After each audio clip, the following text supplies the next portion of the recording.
मुंबईचा महापौर खान चालेल का हा प्रश्न विचारलाय भाजपचे नवनियुक्त मुंबई अध्यक्ष अमित साटम यांनी।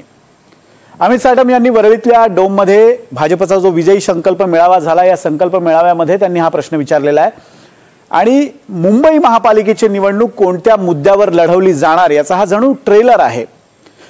अमित साटम यांच्या या वक्तव्याला किंवा यांच्या या प्रश्नाला संदर्भ काय तर लोकसभा आणि विधानसभा निवडणुकीच्या निकालांचा। मुंबईतली मुस्लिम वोट बँक ही ठाकरेंच्या पाठीशी राहिली लोकसभा आणि विधानसभेमध्ये आणि त्यामुळे पुढच्या काळात सुद्धा म्हणजे महापालिका निवडणुकीत सुद्धा ही वोट बँक काय करणार याबद्दलची उत्सुकता निर्माण झालेली आहे आणि त्यामुळेच भाजपने या निमित्ताने एक नवा डाव खेळलेला आहे।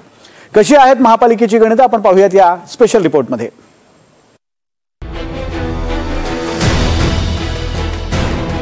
मुंबईचा प्रत्येक रस्ता मोहम्मद अली रोड होईल। प्रत्येक वॉर्डातून एक हारून खान निवडून येईल। कदाचित कुणीतरी खान उद्या मुंबईचा महापौर होईल। भाजपचा मुंबई महापालिका निवडणुकीसाठी प्रचाराचा हाच रोड मॅप ठरलाय। मुंबई महापालिकेवर महायुतीचाच झेंडा फडकावायचा आहे। भाजपचा इरादा पक्का आहे। काहीही झालं तरी मुंबईमध्ये महायुतीचा भगवा झेंडा लागल्याशिवाय राहणार नाही। महायुतीचा महापौर हा बसवल्याशिवाय आता भारतीय जनता पक्षाचा कार्यकर्ता हा घरी जाणार नाही। गेल्या वेळी मित्रासाठी महापालिकेचं बलिदान दिलं, आता मात्र एकेकाळच्या मित्राच्या हाती महापालिका कुठल्याही परिस्थितीत जाऊ द्यायची नाही यासाठी भाजप जोरदार फिल्डिंग लावणार आहे। आपल्याला वाटलं मित्राकरता कधी बलिदानही करावं लागतं ते आपण केलं, पण 2019 आल्यानंतर विधानसभेची निवडणूक झाली आणि त्यानंतर मला गाणं म्हणावं लागलं, अच्छा सिला दिया तूने मेरे प्यार का, यार ने ही लूट लिया घर यार का। भाजपचं राजकारण हे मतांच्या ध्रुवीकरणाभोवती फिरणारं राहिलंय। बटेंगे तो कटेंगेचा मोठा प्रयोग भाजपनं महाराष्ट्रामध्ये केला आणि तो यशस्वी सुद्धा झाला आणि तेच ध्रुवीकरणाचं ट्रम्प कार्ड भाजप मुंबई महापालिका निवडणुकीत वापरणार आहे। मुंबईचे नवनिर्वाचित भाजप अध्यक्ष अमित साटम यांनी विजयी संकल्प मेळाव्यात त्याचेच संकेत दिलेत। साटम यांनी मुंबईकरांना सवाल केला, तुम्हाला मुंबईचा महापौर खान चालेल का? वर्सोव्यात बघितलं आपण काय झालं। वर्सोवा पॅटर्न, एक नवीन वर्सोवा पॅटर्न ते संपूर्ण मुंबई शहरामध्ये लागू इच्छित करतायत आणि जर या शहराच्या नाळ्या जर यांच्या हातात गेल्या तर काय होईल? होईल हेच की मुंबईचा प्रत्येक रस्ता हा मोहम्मद अली रोड होईल किंवा मुंबईच्या प्रत्येक वॉर्डात वर्सोव्यासारखा कोणीतरी हारून खान निवडून येईल। कदाचित कोणीतरी खान उद्या मुंबईचा महापौर। एक है तो सेफ हेच्या यशस्वी प्रयोगानंतर भाजपच्या गोटात जोश आहे आणि म्हणूनच मुंबई महापालिका निवडणुकीतली लढाई कशी असेल याची झलक भाजपनं विजयी संकल्प मेळाव्यात दाखवली आहे। त्यावर ठाकरेंची शिवसेना म्हणते अशा चिल्लर लोकांवर आम्ही बोलत नाही।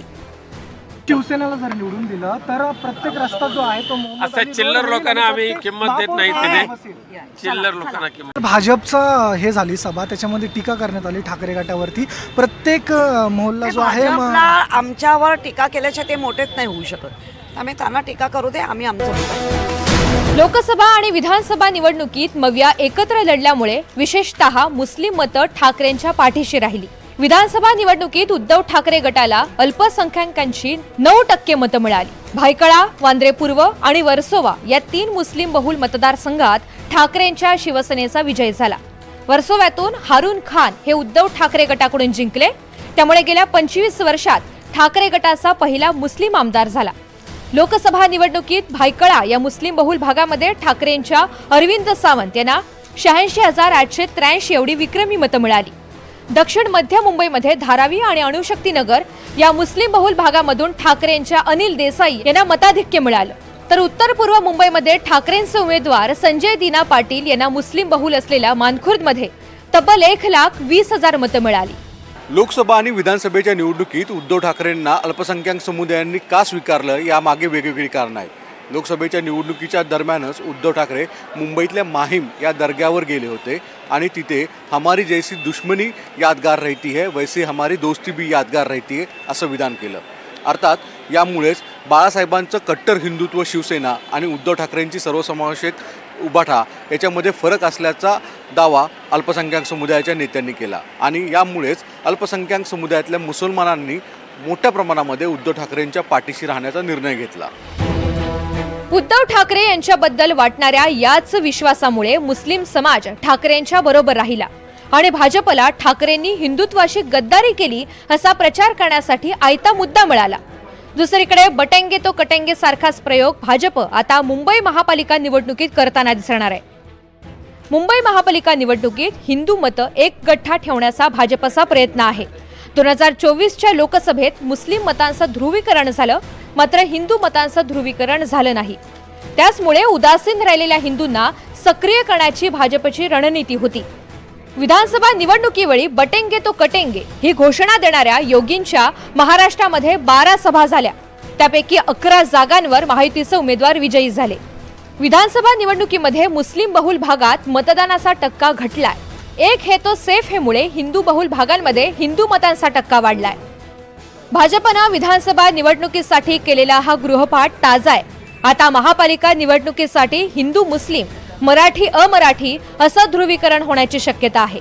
त्यातून नेमका कोण डाव साधणार हे पुढच्या वर्षी कळेल। Bureau report, NDTV Marathi, Mumbai.